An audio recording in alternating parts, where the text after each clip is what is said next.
ఏర్పడిన ఇది నాగతీర్థము. ఇక్కడ నాగులంతా కూడా నాగపౌర్ణమి రోజు వచ్చి స్నానం చేసిపోతూ ఉంటారు. ఇది వర్షాకాలంలో చాలా బాగుంటుంది ఈ తీర్థము.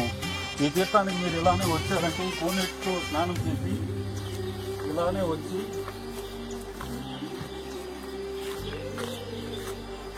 అమ్మవారిని దర్శనం చేసుకోవాలి.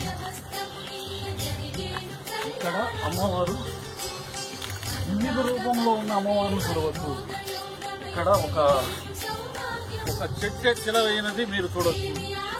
అలాగే చూసారంటే ఇక్కడ ఇది ఒక శిలారూపము. ఈ శిలారూపంలో వివిధ రూపమైన నాగులు ఉన్నారు.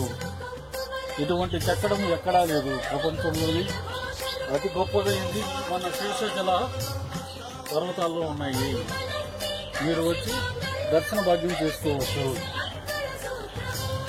ఈ శిలారూపము చాలా మహిమాన్వితమైనది. ప్రతి పౌర్ణమి నుంచి దర్శనం చేసుకుంటే చాలా మంచి జరుగుతుంది. ఇక్కడికి ఈ గుహలో సాక్షాత్తు ఆదిశేషుడు అప్పుడప్పుడు వచ్చి దర్శనం చేసుకుని పోతుంటాడు.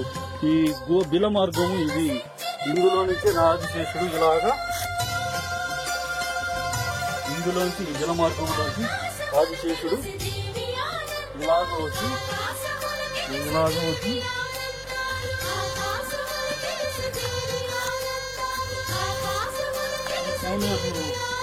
ఈ కోనేరులో స్నానం ఆచరించి తిరుమల శ్రీమన్నారాయణుని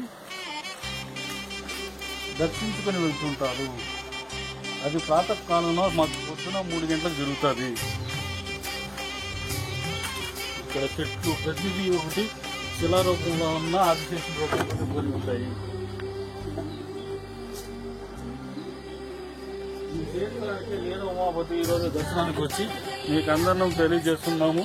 మీరు ధరించండి, ఈ తీర్థాన్ని ధరించి దర్శనం చేసుకోండి. ఇటువంటి మహామాన్వితమైన రాతి రూపంలో ఉన్న ఆదిశేషుని మీరు దర్శనం చేసుకోవడం పూర్వజన్మ.